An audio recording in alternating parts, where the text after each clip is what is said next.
Bienvenue. Dans cette vidéo, je vais débriefer l'incroyable saison sur route de Mathieu van der Poel. Il a effectué une très belle montée en puissance et ça, on va le voir au fur et à mesure de la vidéo. Allez, générique.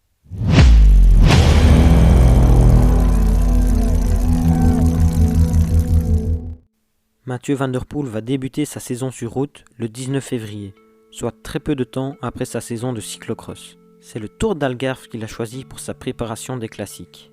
C'est d'ailleurs le jeune belge Remco Evenepoel qui a remporté le classement général après les 5 étapes.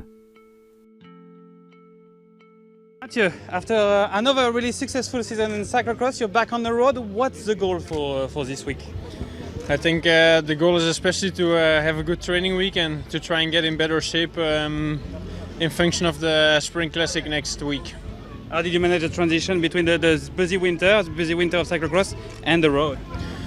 Yeah, I was quite busy and the adaptation was very short, so I only had a good week of training ahead of this tour. So I think, I hope to get better every day here. The goal here is more to prepare for the classics, coming classics in 1 week. Yeah. Thank you very much, Bedankt. Bon évidemment son plan a été complètement bouleversé à cause du coronavirus et les classiques ne sont pas arrivés la semaine d'après. C'est bien 6 mois après que la saison a pu reprendre par les classiques italiennes et Van der Poel était au rendez-vous en commençant par les Strade Bianche. Il a alors là été un peu décevant en terminant à la 15e position. Mais sa forme ne pouvait à ce moment-là que monter. 4 jours plus tard, il va s'aligner sur Milan-Turin, course spécialement conçue pour préparer Milan-San Remo, le premier monument de la saison. Il va terminer à une 13e place lors du sprint.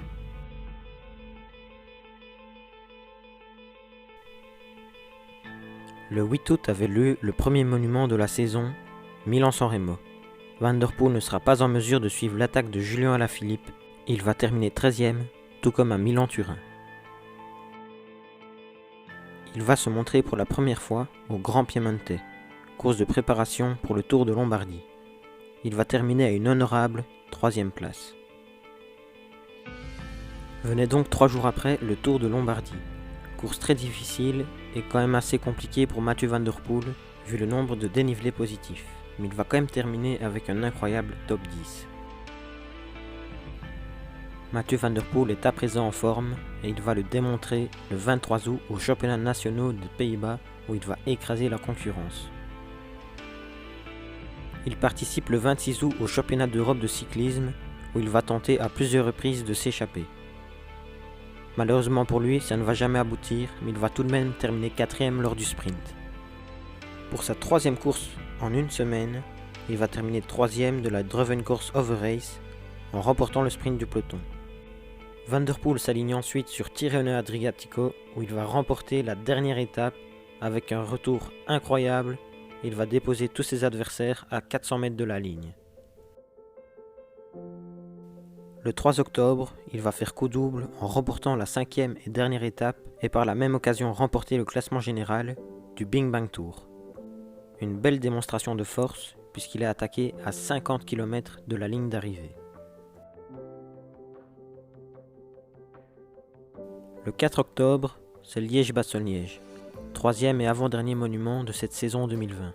Il dit y aller pour prendre de l'expérience, mais il va tout de même performer et faire tout son possible pour ramener le groupe de poursuivants sur la tête. Mais il ne va jamais pouvoir revenir devant et il va donc terminer à l'honorable 6e place. Le 7 octobre, on a pu assister à une magnifique bataille entre Julien Alaphilippe, Benoît Cosnefroy et Mathieu van der Poel lors de la Brabant Space. Malheureusement pour lui, Mathieu van der Poel a un peu raté son sprint et c'est Julien Alaphilippe qui est venu s'imposer, même s'il a une nouvelle fois levé les bras un peu trop tôt. Une semaine avant le Tour des Flandres, c'est Gand-Wevelgem. Il va être offensif comme à son habitude, mais va finalement se neutraliser avec Wout van Aert en fin de course, pour terminer à la 9e place. Cette petite histoire avec son plus grand rival Wout van Aert va faire polémique une semaine avant le Ronde. Pas oubliée dans les médias, elle semble déjà passer dans la tête des 2 cyclocrossmen. La victoire va donc se jouer entre deux suite à la chute de Julien Alaphilippe à 35 km du but. Et le dénouement de cette course, tout le monde la connaît, c'est Mathieu van der Poel qui a devancé Wout van Aert lors du sprint final. Il remporte donc ici son premier monument. Je voulais lancer mon sprint en premier. Je savais que je devais rouler mon plus beau sprint et je savais pas si j'avais gagné ou pas. C'était vraiment nipt et c'était incroyable. Quand ils m'ont dit que j'avais gagné, c'était incroyable. J'ai pas de mots. Le début de saison, c'était pas très bien pour moi en Italie. Après, j'ai travaillé beaucoup pour être de nouveau sur mon niveau que je voulais. Et les semaines passées, c'était très bien, mais de gagner de Flandre, c'est quand même incroyable.